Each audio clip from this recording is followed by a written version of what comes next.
Tonight on News Live at 6, the rush of crime near SU continues. We have the latest on a reported incident in Thornton Park. Plus, CitrusTV reporter Katie Fongvongsa speaks with Chief Campus Facilities Officer Pete Sala, how the recent construction affects SU students. And the city of Syracuse plans to start 4 major projects involving Eastwood Parks. What the upgrades mean for the Syracuse community. CitrusTV News Live at 6 starts right now.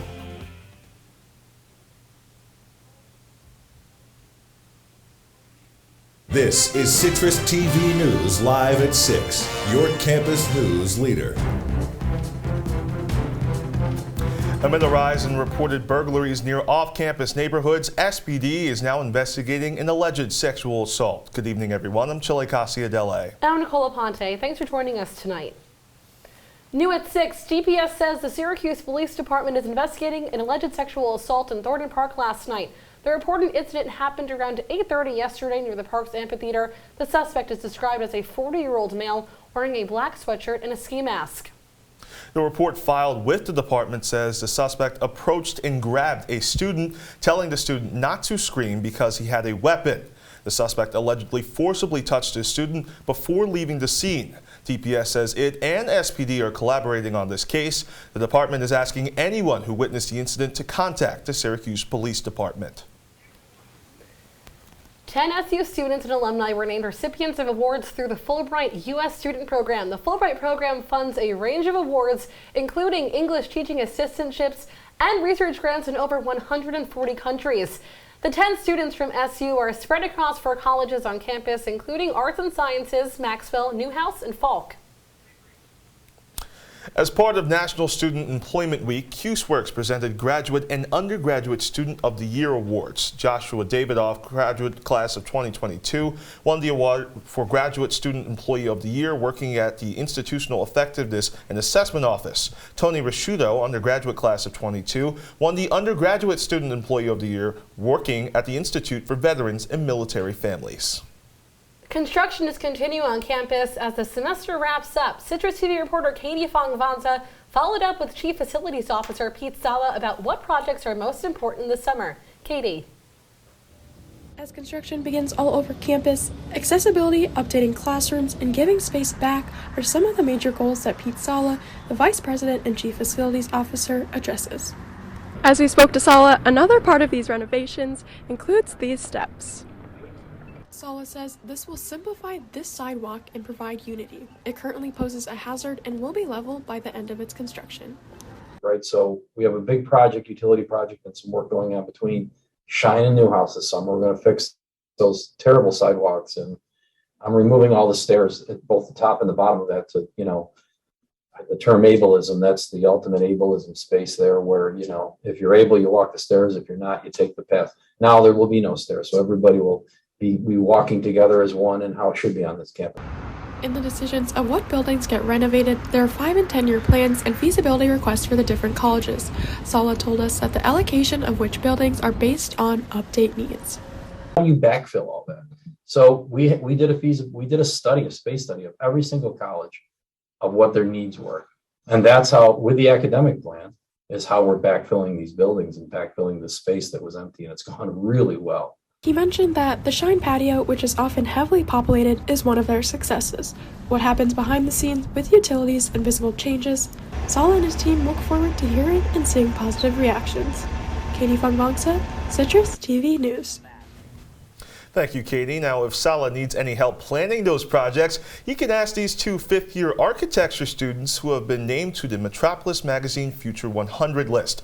Christabel Chung and Kumba Kante were selected to the list of elite architecture students from the U.S. and Canada. Chung and Kante were chosen for their creativity, rigor, skill, and professionalism of their portfolios and nominations. Both students will be featured in the April issue of Metropolis Magazine. A show from South Korea is the latest to arrive on the Syracuse stage. Doodle Pop is a nonverbal show with live music and sound effects. It is performed along with interactive screen projections and live whiteboard drawings to create the imaginative world. Now, the 2 characters, Woogie and Boogie, introduce a drawing of a small turtle who needs to make his way back home. Performances will take place on May 4th and 5th. New 3-credit interdisciplinary courses are coming to the undergraduate course offerings. The College of Arts and Sciences and the Maxwell School will offer 3 new classes on current global issues for the 2022-23 academic year. The new courses are Muslims, Movies, Music, and Media, Religion, Science, and Society, and Understanding Challenges to Democratic Citizenship, Lessons from Italian Politics, Cinema, and Novels. A movie based on a Syracuse University press book is set to premiere tomorrow on HBO. The Survivor is based on the book Harry Haft, Survivor of Auschwitz, Challenger of Rocky Marciano by Alan Scott Haft. The story remembers an Auschwitz prisoner whose survival depended on his continued victory in boxing matches. It'll be released tomorrow and Holocaust Remembrance Day, the anniversary of the Warsaw Ghetto Uprising. New details tonight. 2 people are dead after a Mercy flight helicopter crash in Genesee County this afternoon. The helicopter crashed about 3.5 miles away from the Mercy Flight Batavia facility. The flight was reported as a training mission. The cause of the crash could take more than a month to be determined. First responders are expected to be on the scene overnight. And dozens of New York City teachers accused of submitting fraudulent COVID-19 vaccination cards were placed on leave Monday. The United Federation of Teachers is challenging the action, saying it violates their collective bargaining agreement. The New York State vaccination mandate for school employees took effect in the fall and was a key policy in order to reopen all classrooms for in-person learning. After hundreds of surveys from the summer, Mayor Ben Walsh and the Department of Parks are announcing 4 major park facilities improvements in Eastwood. With more details on the planned improvements is Citrus TV's Tyler O'Neill. Tyler, what can you tell us about the new changes? Good evening, Chile and Nicole. I'm outside one of the 4 parks in the city of Syracuse that are going to get improvements this summer and next summer as well, throughout the next 2 years. I'm here at Cummings Field, where you see these 2 backstops and this baseball field are going to get knocked down and replaced with a splash pad. But don't worry, the baseball theme is still going to be sticking around. The splash park will be baseball themed. Now, as for the Norwood State Park, that park will also get renovated. There's going to be a new playground, new benches, and new garbage cans throughout the park. Now, the Eastwood Skate Park is also going to stick around. The skate park will still be there, but it'll be even bigger. So they're going to expand that skate park as well. But for the Huntington Park, they're going to get a new 3-point basketball court. It's the one of a kind in Central New York, the first actually, and it's going to be a great opportunity for students and young kids to play because there'll be hoops of all different sizes. Citrus TV spoke to the landscape architect in the city of Syracuse, and he said, parks equal health. The healthier the park is, that means the healthier it is for the community, and the community is going to get a lot more from that park. All these improvements were requested by people of Syracuse in a survey from last summer. Wilcox says that when the community and parks are in communication, that makes it for a better park experience. Wilcox says people just wanted more things to do. Eastwood has been lacking in the amount of amenities, like the variety of different things you could go to the park for, rather than just an open space.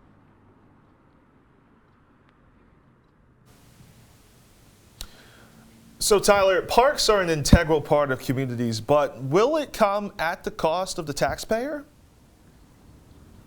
Yeah, so it was not going to come directly from the taxpayers. The money from the budget has already been allocated towards that. There are also different sources of grants that are going to fund these projects. So the taxpayers don't have to worry about any increase in fees or any sort of thing like that at these parks. The money has already been allocated from the city's budget to redo these parks. One more question here. What demographic are the improvements going to benefit the most, Tyler? So these improvements are going to benefit mostly the children. Like I said before, that basketball court is not going to be hogged by adults as was before. Now it's going to be different size hoops so children can be there, and the splash pad is now also going to be designated for children. So they're looking out for the children of the city, and they were surveyed, so that's where this is all coming from. This is what the city asked for, so this is what they're getting. Citrus TV's Tyler O'Neill, thank you. After 40 years of business, a Syracuse food staple is now taking reservations.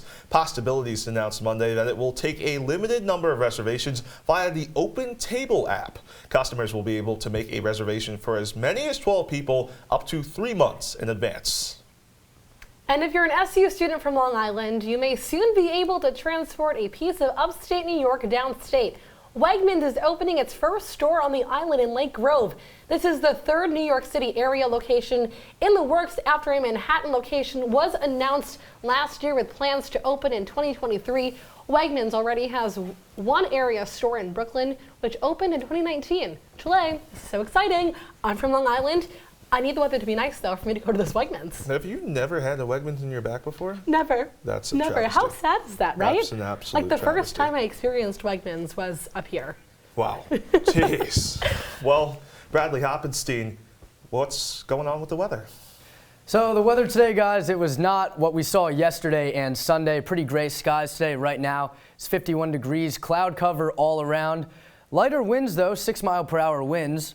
Looking into tonight, it's going to be 48 degrees. It's going to cool down a little bit. And moving later into the night, we're going to see a little rain. I'll touch on that in a little bit. And the wind's going to pick up a little bit, 5 to 10 miles per hour. Going to cool down a bit tonight. And then tomorrow, it's going to be 37 at 9 a.m. Then it's going to slowly warm up throughout the day. But again, not too much sun tomorrow. We're going to have to wait until the weekend to see that. That's all I have for you guys right now. Back to you. Bradley Hoppenstein, thank you. Coming up, some flight attendants are set to see a bank account bump. Find out which major airline is giving some of its employees a little extra. Plus, one of China's biggest cities is dealing with a new COVID spike. How it plans to curb the increase in cases when Citrus TV News continues tonight.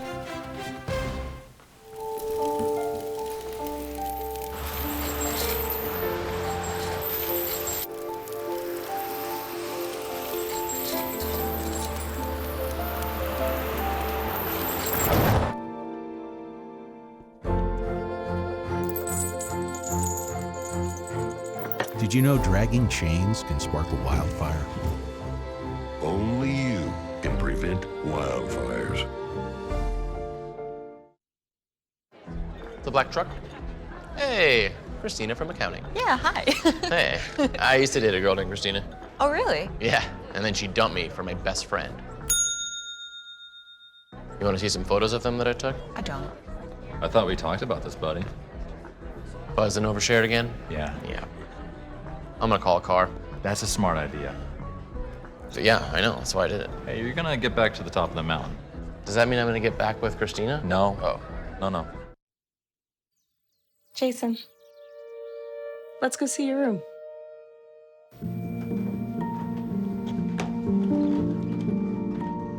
What do you think? We kept it a little spare, so you can decorate it how you like.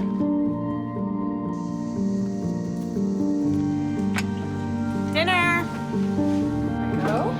Excellent. Soccer is fun. Yeah, I saw you guys out there. We're the family. Yeah. Oh, I thought you were on my team.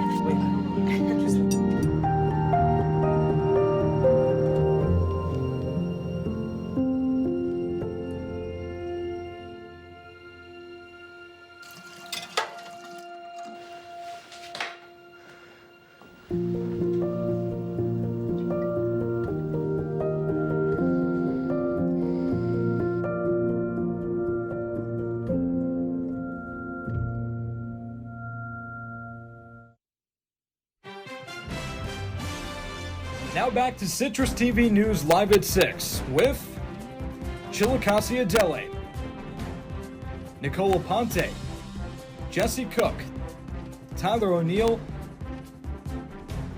and Katie Fongvongsa. Citrus TV News, your campus news leader. Welcome back to News Live at 6. Vice President Kamala Harris tested positive for COVID-19 today. The positive test comes after the U.S. lifted a majority of its COVID measures put into place during the winter spike. Harris has not been in close contact with President Biden or the First Lady. While cases are on a slight rise in Washington, the White House has no plans to return to pandemic-era restrictions. And Delta Airlines says it will begin paying its flight attendants during boarding. The company says it is paying half of the flight attendants' hourly pay during the boarding process starting June 2nd. Flight attendants are usually paid when the aircraft doors close. The move comes after a union campaign that began in 2019. Delta's 20,000 plus flight attendants are not unionized, unlike other major airlines in America. Florida Governor Ron DeSantis signed a bill on Monday that's looking to crack down on voting crimes. Florida is one of the first states in the country dedicating a team to focus on election fraud. The new law marks the second overhaul in Florida's election law since the 2020 election. This bill comes a week after DeSantis signed 2 bills targeting Disney and discussions about race and gender in the classroom. And Harvard is creating a fund to study and correct its ties to enslavement. The university president announced it will commit $100 million to research and memorialize the history of enslaved people at Harvard. Harvard joins Brown, Georgetown, and Princeton in attempting to grapple with their complicity in slavery. A report released with the announcement said the university made much of its fortune off the back of enslaved people. And President Biden granted his first pardon of his term today. 3 pardons were issued, including one for a Kennedy-era Secret Service agent convicted of federal bribery. Abraham Bolden was the first black man to serve on presidential detail, but was caught attempting to sell a Secret Service file. Biden also reduced the sentences for 75 convicts serving on home confinement due to the pandemic. The convicts were serving longer at-home sentences due to being sentenced during the pandemic. And a Russian court is shutting down the country's largest LGBTQ rights organization. A representative of Russia's Justice Military claimed the organization carried out illegal political activities using foreign property. The Russian government also accused the group of spreading LGBT views and engaging in activities that go against traditional values. And Beijing is rolling out mass COVID testing for nearly 20 million residents. The mass testing is in effect after 29 new cases were detected in 24 hours on Monday. Beijing reported 80 total cases since Friday. While the case count is low, authorities say they do not want to take any chance of the breakout becoming large scale. Beijing is suspending all large gatherings and is urging citizens to stay home. Next year's Men's Ice Hockey World Championship will not be held in Russia. The International Ice Hockey Federation says the tournament was pulled due to safety concerns for fans, media, and those participating in the tournament. The tournament was scheduled to be played in St. Petersburg, the home of Russian President Vladimir Putin. Today's announcement comes a day after the International Skating Union pulled its annual international figure skating competition from the country over the ongoing Russian invasion of Ukraine. Coming up after the break, I have a full look at your weather and your 5-day forecast. STEM is precise, no margin for error. Dare to forget that. Dare to have fun with it. Get weird with it. Dare to send those old STEM theories flying past the neighbor's house into outer space. Dare to program something internet-breaking, record-breaking. Dare to blow their minds. Dare to learn the difference between sedimentary and metamorphic rock. Go find those rocks. Dare to keep daring.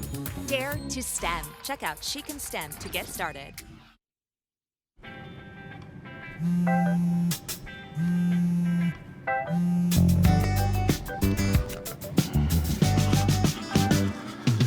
Baby, you see, you're so right for me.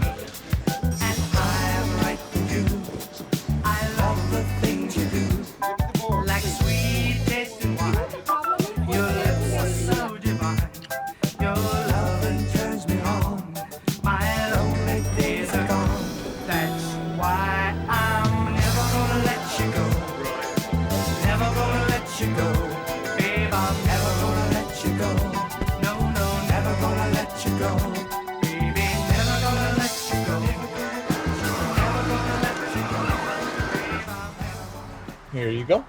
Thank you. Thank you.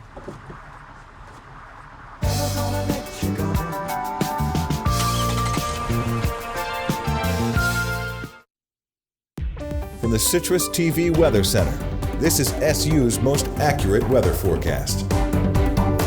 All right, welcome back. Let's take a look at some of our current temperatures across central New York. Right now in Syracuse, it's 51 degrees. You'll see as we get more south, Binghamton and Elmira, 55 and 57. Gets a little warmer as you get down south. Let's take a look at tomorrow real quick. When you get up at 9 a.m., it's going to be a little chilly. It's going to be 37 out. It's going to warm up throughout the day to 43 at 3 p.m. It's going to stay there for most of the day, but tomorrow, believe it or not, after the sun yesterday and Sunday, we are expecting some snow and some rain, so be sure to grab a jacket if you're going out tomorrow. Let's take a look at that chance of precipitation. So 46% at 7 a.m., 35 at 9, and you'll see it kind of dips toward the middle of the day, and then it picks back up again tomorrow night. So if you're going out in the morning, if you're getting up early, make sure you got a jacket or an umbrella. And again, if you're going out tomorrow night, even if you're just walking to Ernie Davis for dinner, make sure you have a jacket with you. Let's take a look at the radar. You can see that cell moving in. That's going to stay here throughout tomorrow morning. That's going to come throughout the night, and you'll see some rain starting later tonight. And your 5-day forecast, so tomorrow, cloudy, rain and snow, and then you'll see as we move into the weekend, it's going to warm up. The sun will come out more, and Sunday should be a nice day, but Friday and Saturday, get ready for block party. It's going to be nice out, and see you there. Wake up forecast, I'll get to that in a minute. But yeah, 38 degrees when you wake up. Going to be some mixed showers. A little windy too. Melito, what's going on in sports? Well, Bradley, that's certainly not what you want to hear. The snow coming back, but fortunately Syracuse women's lacrosse plays inside. They're getting ready for the ACC tournament this weekend, and I'll have that update for you. Welcome to my house. Lately, not my happy place. Everybody's pretty tired of each other. The parents were not themselves. My little brothers were morphing into small creatures. The walls were closing in. Clearly a case of too much family, too close, 24/7. And there's a lot of that going around right now. If this sounds like your house, try going someplace new. YourLifeYourVoice.org. You'll find lots of ideas to help you handle the family stresses of being confined to close quarters. YourLifeYourVoice.org. It might not get you out of the house, but it could help you find a little more breathing room.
And now, your CitrusTV Sports Report. Regular season is done. Now it's time for the postseason. Good evening and welcome into sports. I'm Tyler Melito. Despite losing to Boston College on Friday in Chestnut Hill 15-13, the attention of Kaler Trainer's team now turns to the ACC tournament, which starts on Friday against Virginia. We here at Citrus TV will have more of a preview later on in the week, but the Orange did beat the Cavaliers 17-11 back in mid-March, and 6 All-ACC players this year for the Orange. That's a major help as to why they're going to be a shoo-in for the NCAA tournament once again, but there is some pause for the Orange to earn a first-round bye. Unlike in years past, the field is now 29 for the NCAA tournament, meaning only the top 3 teams will get a first-round bye. As it currently stands, the top 3 will be North Carolina, Northwestern, and Boston College, all teams the Orange have lost to this season. And as we look at the bracket for this year's ACC tourney, as you see on your screen, there's Syracuse towards the bottom, number 3 seed in the conference. They are on a collision course to take on BC in the semifinals, and then North Carolina in the final, barring a major upset. To have a chance at getting a bye in the NCAA tournament, they will most likely have to make it to the championship game. But it all starts, as mentioned, on Friday against UVA at 7:30 p.m. To today, the Lemoyne Dolphins have been a dominant force this season in both men's and women's lacrosse in Division II. The men sit at number 2 in the country and took the field this afternoon against number 6 Adelphi in the regular season finale. Unfortunately, however, the Dolphins probably going to drop in those rankings after losing for just the second time this season, 13-7, first time in the conference. Next up for Lemoyne, they will host a game in the Northeast 10 Conference Tournament Wednesday, May 4th. The opponent is still to be determined. And shifting focus to tonight, the Syracuse Mets, they won 5 of 6 against Worcester last week. They have really started to turn things around after a slow start. The Mets travel to Rochester to start their 6-game set against the Nationals affiliate. Next home game for the Mets is next Tuesday, May 3rd, against Lehigh Valley. And going from AAA to the majors, both New York teams are in action this evening. First with the Mets, they took Game 1 of their series against St. Louis last night, marking their 7th win in their last 10 games. Chris Bassett takes a bump for the Metropolitans, looking to continue the strong start to his first season in Queens. First pitch is set for 7:45 p.m. on TBS.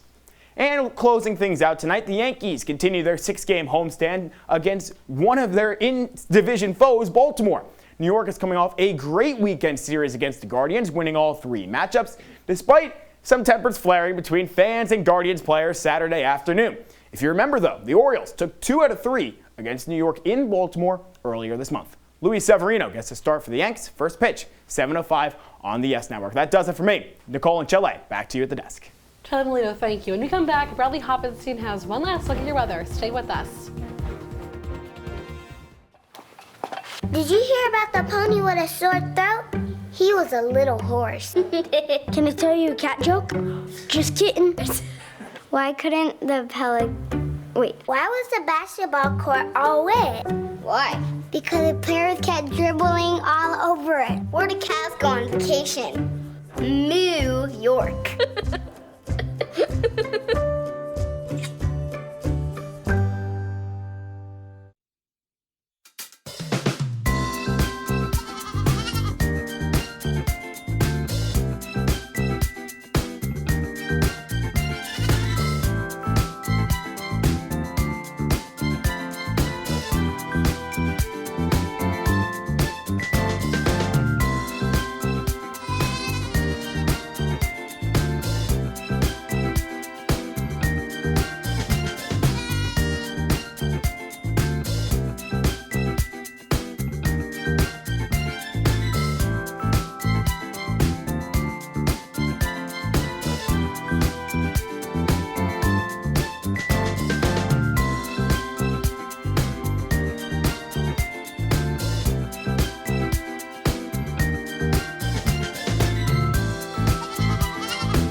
Welcome back. Let's take a quick look at your wake-up weather. It's going to be 38 when you wake up in the morning, and there's going to be some scattered showers throughout the day tomorrow, and watch out for a little wind as well. I also have a photo of the day. If you guys didn't know, I'm not usually the weather anchor on Tuesdays, but I was asked to step in by our news director, Lindsay Fine. So this is the best I could do in terms of photo of a day, but that's a pretty good-looking guy, if I say so myself. Pretty dang good-looking indeed.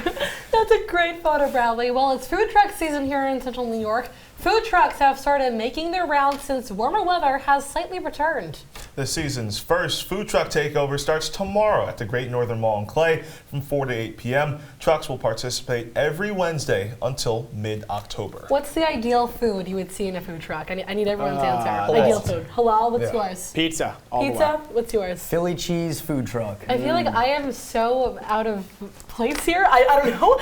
I would love to see acai bowls in a food truck. Oh, no. You're the healthy one of the Does an ice cream truck count? I'm not sure if that counts. Is an ice cream truck considered a food truck? I mean, I don't really know. But that is Citrus TV News for this Tuesday and for this semester for Tuesdays. For the latest from your campus news leader, you can follow us on Twitter at CitrusTV News. And before we say goodbye tonight, thank you so much for amazing EP Alicia Cypress, all of our APs, and the entire Tuesday News team, and especially Lindsay Fine. Now, for Tyler Melito, Bradley Hoppenstein, and the entire Citrus TV News team, I'm Nicole Aponte. And I'm Chilekasi Adele. Join Oscar Offerman and Ashley Winskowski here tomorrow at 6. Until then, good night.